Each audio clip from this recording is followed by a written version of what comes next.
Anatomy of a Fall, ini film yang rilis di tahun 2023, disutradarai oleh Justin Trier, berfokus pada seorang istri yang diduga telah membunuh suaminya, dan sekarang anaknya menghadapi dilema sebagai saksi. Kurang lebih seperti itu dari sisi premisnya ya.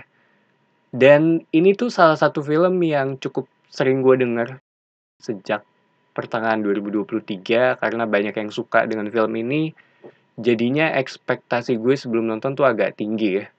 Dan kalau nggak salah ini film pertamanya Justin Trier yang gue tonton juga gitu. Tapi kalau ngomongin dari sisi ceritanya, film ini tuh diawali dengan kematian suaminya yang jatuh dari balkon rumahnya. Namun karena secara tempat agak isolated, ditambah yang tinggal di sana tuh cuma istri, suami, dan anaknya aja.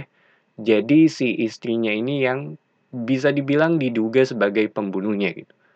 Karena keadaannya tersudut, dia meminta bantuan temannya yang berprofesi sebagai pengacara untuk membantunya menghadapi kasus ini gitu. Karena udah menjadi sorotan publik ya. Sedangkan anaknya kini menjadi saksi yang dilindungi. Kurang lebih seperti itu dari sisi plotnya. Dan satu hal yang gue suka dari film ini tuh, ini ngebuat gue terus diajak berpikir ya mengenai siapa yang bisa dipercaya gitu. Apakah si istrinya ini yang membunuhnya gitu atau ada kejadian lain nih di balik kematian si suaminya ini.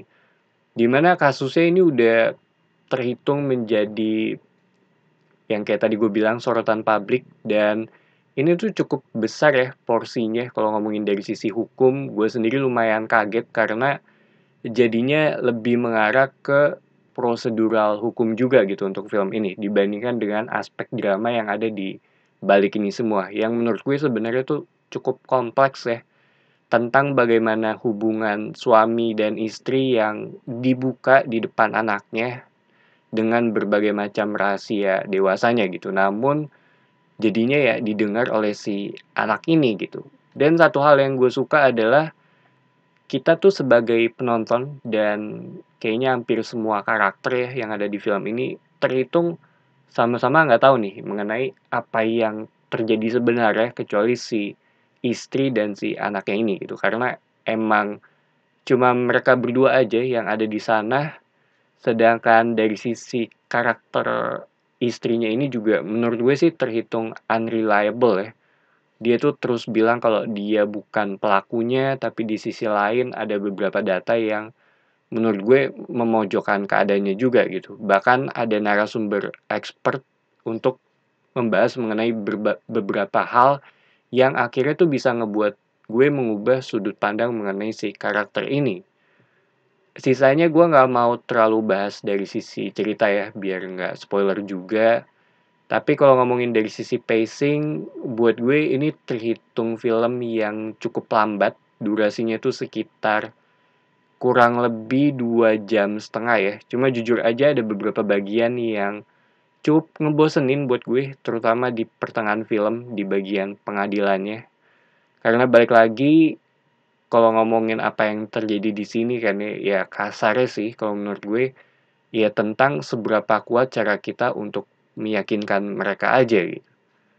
Dan ada satu scene yang cukup memorable buat gue, di mana ketika si suami istri ini atau pasangan ini tuh saling berargumen dengan waktu yang cukup lama, itu menurut gue keren. Karena salah satu scene terbaik ya dari film ini, mereka tuh punya dua sudut pandang yang berbeda dan mencoba untuk mencari jalan tengahnya gitu.